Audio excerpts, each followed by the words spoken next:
Oh, this is so exciting to have registered dietitian Shannon Crocker back on the show in our new studio in the canteen, talking Thanksgiving sides and good Thanksgiving sides, because registered dietitian and Shannon, you're always talking about the healthy side of things, but you're making it tasty healthy. Right. And, okay, so what do we have? How do we make sides yummy and not just boiling them? Boiling them. We already had a conversation about, how maybe we grew up with maybe not the best vegetable choices. So Love you, Mom. yeah, me too, totally.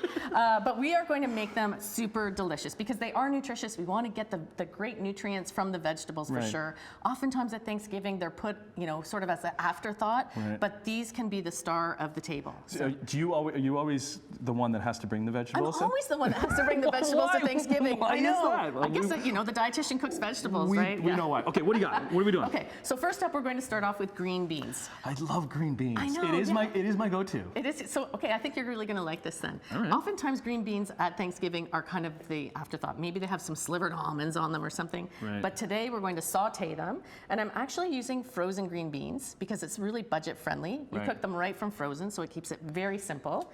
Just saute it up with a little bit of oil. Because the thing is, I think, don't cook them too much. I like when there's still a little bite to them. Tender crisp. Tender crisp. Because if they're too soggy, then they just kind of melt in your mouth and they're not good. No. Okay. So you want to cook them, heat them just till they're heated through. Okay. And then we're going to add in some garlic.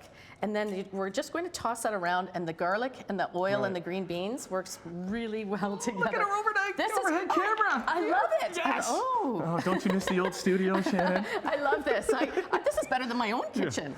Then we're just going to put the beans over here into their serving dish so that we've got this great garlic, we've got the beans, and then here's what's going to make them even better. This is the deliciousness factor. Okay. We're going to sprinkle on some toasted coconut. So you can actually put a fair bit on. Right, because, even more than that. Yeah, Toasted coconut. Now, did you toast this yourself? Yeah, so what I did is I just took a pan without any oil in it, put the coconut in it, and then made sure to stir it quite often so that it doesn't burn. And it just adds a really nice sort of nutty flavor. Yeah. And because it's Thanksgiving, we're just going to sprinkle on some dried cranberries for a little bit of festive effect. Look at that. You're like a food stylist. You're getting my hairy hand in there. Oh, look how hairy my hand is for the overhead camera. Ugh, gross. Moving on. What do we got here? Okay, so this is roasted cabbage. Cabbage, I think, is so underrated, and it's super nutritious. Okay. It's got vitamin C, it's got fiber, it's low in carb, and it also has sulfuric compounds and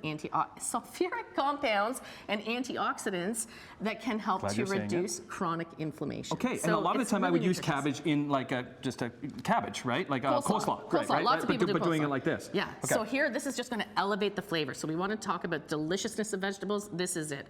So what you're going to do is you're going to cut the cabbage into pieces so that you keep the core intact as much as you can. Core is totally edible. And then you brush it with oil, roast it in an oven at 450 degrees for about 30 to 40 minutes. Do you need the broil on or just in the oven? Just roasted, just 450 degrees. And it will start to get this nice brown kind of char, and that's what you're looking for. You don't want it burnt, you just want it to start to nicely brown. Okay, what's this then we're going to drizzle over, this is a warm balsamic glaze. So this is balsamic vinegar, a little bit of oil, some garlic, and some brown sugar. And look at that, yeah, it just intensifies the flavor. It's absolutely fabulous. You could be a food stylist. There you go, doing it, right? Except for my hairy hands, everything else is great.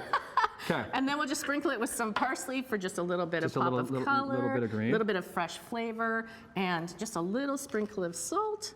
Okay. There we go. We finish that off. We'll do a little salt on this. There you go. Delicious. Okay. Which one are you taking to your sisters? I think I might take this one. You might take this one? Like you're actually taking this physical one? No, you can take this home because you love green beans so much. This one's yours. Shout out, where do you get these wonderful flowers from? Corey Arthurs gave me those flowers. They're absolutely beautiful. Okay, great ideas. As always, great to have you in studio. Taking a break. We'll be back on Morning Live. Getting ready for Thanksgiving.